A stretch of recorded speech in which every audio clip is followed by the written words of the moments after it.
Quinto domingo da Páscoa, ano C. Primeira leitura, Atos 14, versículo 21b a 27. Salmo 144. Segunda leitura, Apocalipse 21, 1 a 5a. Evangelho, João 13, 31 a 33a, 34 a 35. Tomando o Evangelho como ponto de partida, somos levados mais uma vez para o cenáculo, para o local escolhido por Jesus, a fim de que suas últimas palavras fossem ouvidas e acolhidas durante a refeição que marcaria definitivamente a vida da Igreja, com a instituição da Eucaristia e do sacerdócio.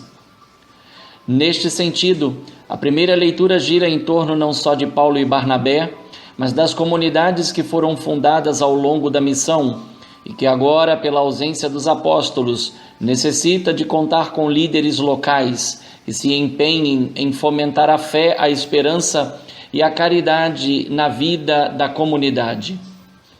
Uma certeza os cristãos de qualquer comunidade local devem ter bem presente em sua caminhada. É preciso que passemos por muitos sofrimentos para entrar no reino de Deus. A segunda leitura mostra-nos que o anúncio do reino de Deus inaugurado por Jesus e ratificado em sua Páscoa continua sendo feito pela Igreja, que, presente e imersa no mundo, caminha na direção do dia único e definitivo que não conhecerá ocaso. Os muitos sofrimentos suportados pelos cristãos para se entrar no reino de Deus serão recompensados pelo próprio Deus, que enxugará toda lágrima dos seus olhos. A esperança que anima os cristãos vem da certeza de que todo sofrimento passará e a morte não terá mais poder sobre os que estão em Jesus Cristo. Há uma razão para se experimentar o sofrimento e fazer dele uma ocasião para Deus revelar sua presença e sua graça. O Evangelho aponta para o que verdadeiramente contará na vida dos discípulos e que trará o êxito da sua missão no mundo: o amor mútuo. O reino de Deus é o reino do amor de Deus pelos homens e destes por Deus, na medida em que se revela como doação de um pelo outro. Jesus, celebrando a Eucaristia e instituindo o sacerdócio, mostra que seu gesto pascal é uma entrega de amor. Podemos entrever no mandamento novo do amor a seguinte promessa de Jesus: a glorificação que ele está para receber é fruto da sua vida empenhada no amor pelo Pai que salva o ser humano. Jesus quer que os discípulos tenham por ele e entre eles o mesmo amor que ele tem pelo Pai e pelos homens. O amor de Jesus pelos discípulos, posto como exemplo e critério, torna-se a medida do amor dos discípulos entre eles. Em última instância, a fé em Deus e nas palavras de Jesus só podem se realizar na prática do amor ao próximo. Por conseguinte, o amor pelos homens não é idêntico à fé que nos faz amar a Deus sobre todas as coisas e ao próximo como nós mesmos. O amor pelos homens é consequência da fé no amor de Deus manifestado em Jesus Cristo. O Evangelho deste domingo joga com as dimensões do tempo, onde a doxa Christi, isto é, a hora da glorificação do Filho, resulta numa ação desejada e realizada pelo Pai. Agora foi glorificado o Filho do Homem e Deus foi glorificado nele. É uma interpretação do presente, dado que Jesus vive em função do plano de amor traçado pelo Pai. A glorificação do Filho amado na sua cruz e na sua ressurreição tornou-se, na missão dos discípulos, o início de uma nova época, pois são os sinais dos tempos que revelam a presença de Deus no meio dos homens.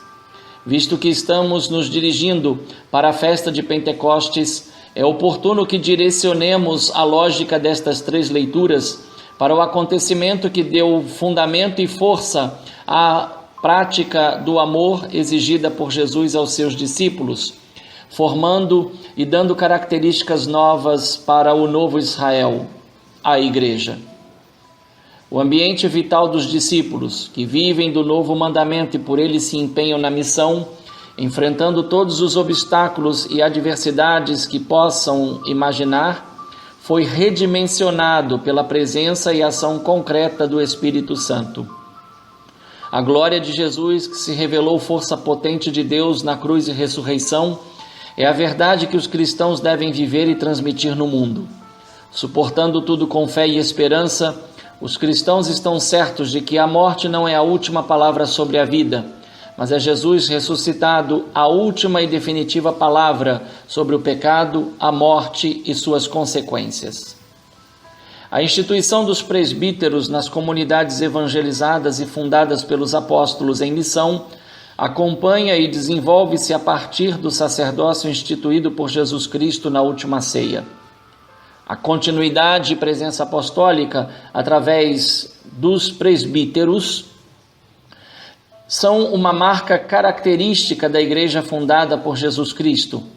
Graças aos apóstolos, principalmente a Paulo e seus companheiros, a igreja percebeu a necessidade de garantir a colegialidade na missão, de modo que as comunidades locais tivessem sua liberdade de expressão, mas não fossem, em hipótese alguma, acéfalas. A comunhão que anima e governa as igrejas locais, tornando-as um sinal vivo e eficaz da Igreja Católica, é o novo mandamento deixado por Jesus aos seus discípulos. Nisto todos conhecerão que sois meus discípulos, se tiverdes amor uns pelos outros. Deve-se notar a responsabilidade que Paulo e Barnabé devotavam à igreja de Antioquia. Como foi esta comunidade que os enviou em missão, eles, ao seu retorno, contaram tudo o que Deus fizera por meio deles e como havia aberto a porta da fé para os pagãos. Em outras palavras, revelaram como o amor opera a salvação dos pagãos. Esta comunhão demonstrar-se-á mais estreita no momento em que Paulo e os seus companheiros comparecerão diante das colunas da igreja que estava em Jerusalém, para juntos decidirem como seria a admissão dos pagãos. Esta dinâmica caracteriza a funcionalidade de uma estrutura hierárquica coletiva fundada na sólida exigência de comunhão na fé apostólica. Assim, a constituição de presbíteros é feita através de um rito simples no início, mas significativo e determinante. Com orações e jejum, eles o confiaram ao Senhor em quem haviam acreditado. Os presbíteros são constituídos e a missão confiada é fruto de um mandato apostólico.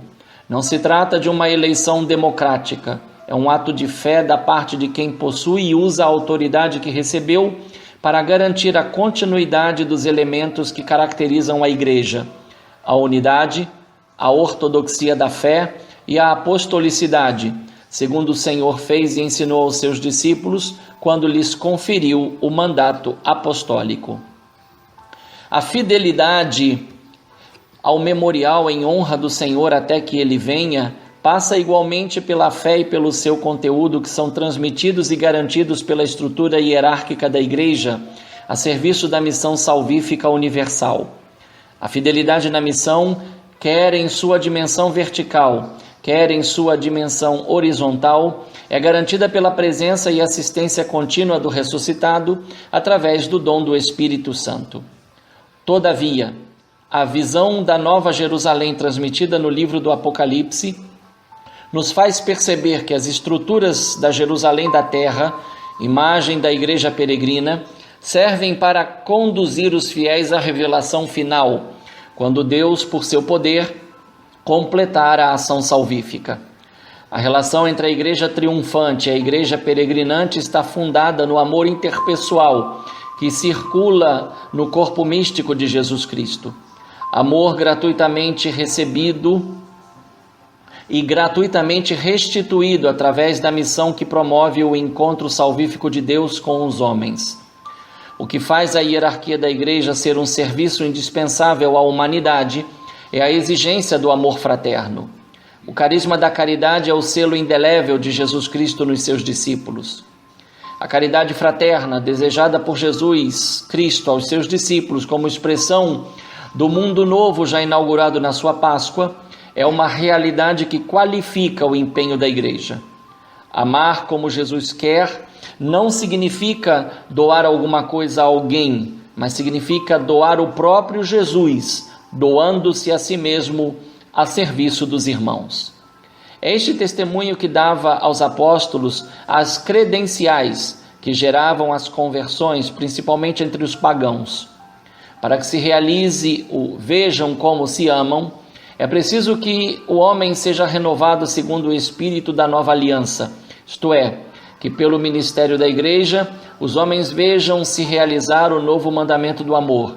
Como eu vos amei, assim também vós deveis amar-vos uns aos outros. Quem se deixa renovar pelo Espírito Santo, que continuamente é comunicado à igreja, recebe a força para amar como Jesus Cristo nos amou e por nós se entregou. A sua entrega de amor torna-se presente em nós, que podemos e devemos prolongar os efeitos contínuos deste amor no mundo. Só este amor transforma o mundo, gerando vida no lugar da morte, promovendo a liberdade que devolve ao homem a sua verdadeira dignidade de filho de Deus. Nenhuma ação é mais eficaz para a humanidade que o amor de Jesus Cristo, testemunhado na vida e na doação dos seus discípulos, em qualquer época e lugar. Se Jesus Cristo foi glorificado pelo Pai com base no amor que demonstrou ter pelos homens, aceitando a paixão que sofreu, a Igreja também caminha para a sua glorificação, na medida em que põe em prática a caridade fraterna, recebida como herança do seu fundador. A caridade fraterna é o vínculo de perfeição perene do Senhor com a sua Igreja e é o sinal que garante a unidade entre os fiéis. A caridade fraterna de Jesus Cristo aplicada aos discípulos é o que continua mantendo a Igreja una, santa, católica e apostólica. É suficiente amar os homens por um princípio altruístico. Digo, é insuficiente amar os homens por um princípio altruístico. É pouco amar os homens por causa de Deus. Pela dinâmica do novo mandamento, nós somos chamados a amar os homens como o próprio Deus os ama, isto é, sendo capazes, pela força do Espírito Santo, de dar a própria vida por eles. Amar como Deus ama não é um obstáculo na nossa vida de fé, mas é a plena realização da fé que vai além de qualquer filantropia e solidariedade com perspectiva humanitária ou política. Como lembramos na meditação do domingo passado, e nos dizia o Papa Francisco, a Igreja não é uma ONG. Somente unidos ao Verbo divino feito homem que nos amou com infinito amor, nós podemos colocar em prática o mandamento da lei: amar a Deus sobre todas as coisas e amar ao próximo como a si mesmo. O nosso distintivo como discípulos de Jesus Cristo exige de nós um contínuo e sincero exame de consciência, verificando dia a dia se o amai-vos uns aos outros tem sido a nossa regra de vida. Só o amor vivido como Jesus Cristo pode distinguir e evidenciar a santidade da Igreja no mundo.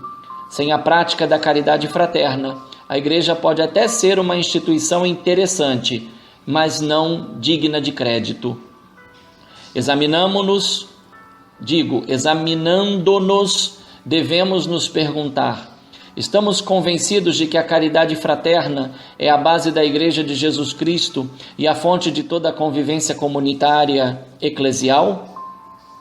Falamos tanto do amor, mas não nos empenhamos em praticá-lo segundo a vontade de Jesus Cristo.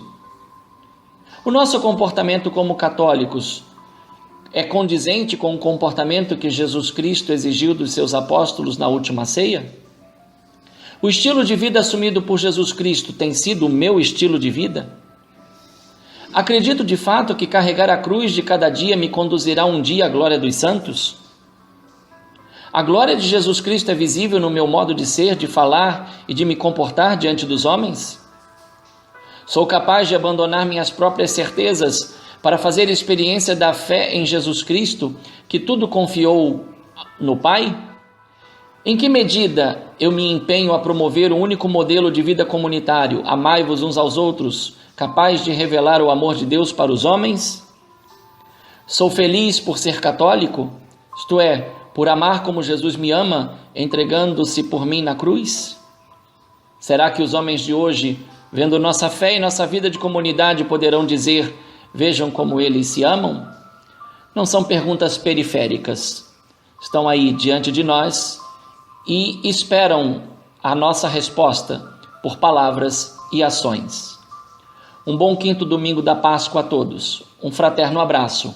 Padre Leonardo Agostini.